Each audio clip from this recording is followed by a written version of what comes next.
professeur Babacar Diop. Oui, Babacar Diop dit Bouba. Oui.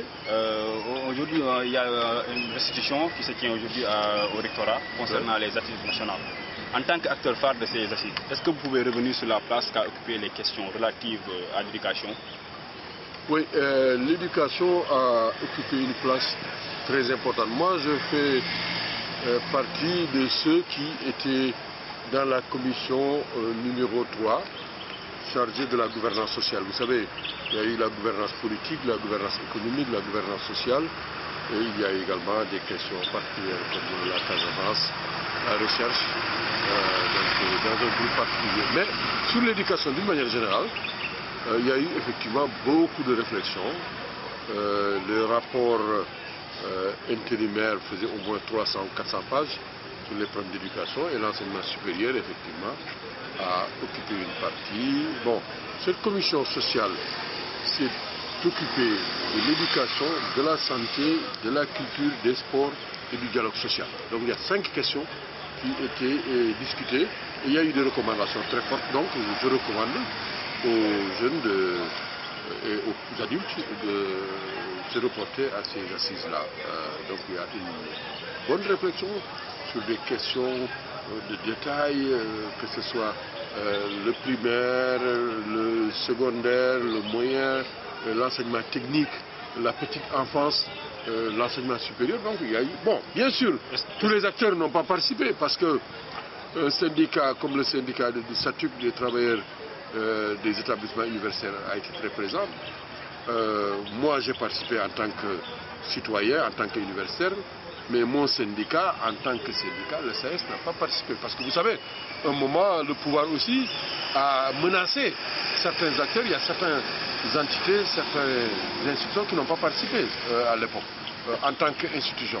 Donc le SAS, en tant que tel, n'a pas participé aux assises, mais le SATUC a participé, et je crois que ça, il faut le souligner. Est-ce que dans le cadre de vos réflexions sur l'éducation, est-ce que vous avez en fait discuté sur le rôle que doit jouer l'université dans le processus de développement du pays? Mais absolument, ces éléments ont été discutés, même la gouvernance des institutions. Mais l'idée la plus acceptée, c'est qu'il fallait et il faut une vue holistique. Si vous voulez transformer le secteur éducatif, il faut revoir toute la démarche. Dans les assises, on a proposé qu'il y ait une gouvernance unifiée. C'est-à-dire, on n'a pas besoin de plusieurs ministres qui s'occupent d'éducation et de formation. Il faut, comme c'est fait au Japon. Au Japon, il y a un ministre qui s'occupe de l'éducation, de la science, des loisirs, de la culture.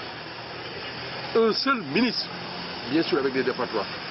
Les assises nationales sont revenues sur des propositions qui avaient été faites déjà dans les années 80, lors des États généraux, à savoir il faut une gouvernance unifiée, articulée. Et donc c'est ça qui a été dit. Malheureusement, ce n'est pas ce qui est fait actuellement au niveau du pays.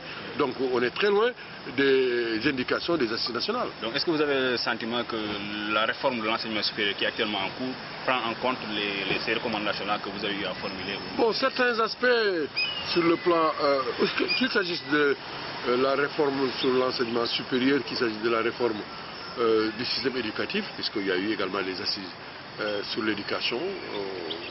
Il y a 2 ans, c'était très clair.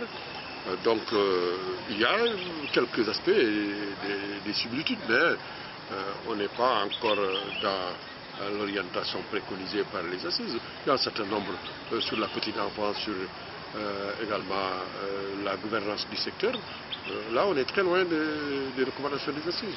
L'incident que je vous donne, c'est quand il y a eu des enfants qui sont morts brûlés vifs à la Médina, il y a 2 ans. Les assises avaient attiré l'attention sur ces problèmes. L'histoire des enfants dans la rue, ces questions-là avec des axes. Parce que nous, on a articulé le social, l'éducation, la culture, le sport, l'être humain dans ces différentes dimensions. C'est cette approche des assises-là qu'il faut revisiter. Et non pas ce qu'on est en train de voir actuellement, ça va dans tous les sens. Et au moment où on parle, ça veut dire qu'on est loin d'avoir la stabilité et le consensus au niveau des politiques éducatives. On fait discuter les citoyens, mais il n'y a pas de mise en œuvre concertée. Il y a des mesures que le gouvernement prenne. Certaines mesures peuvent aller dans le sens de ce que les assises ont préconisé, mais d'autres, ma foi, ignorent complètement les conclusions des assises. Professeur Bouga Diop, le journal universel, vous remercie. C'est moi qui vous remercie.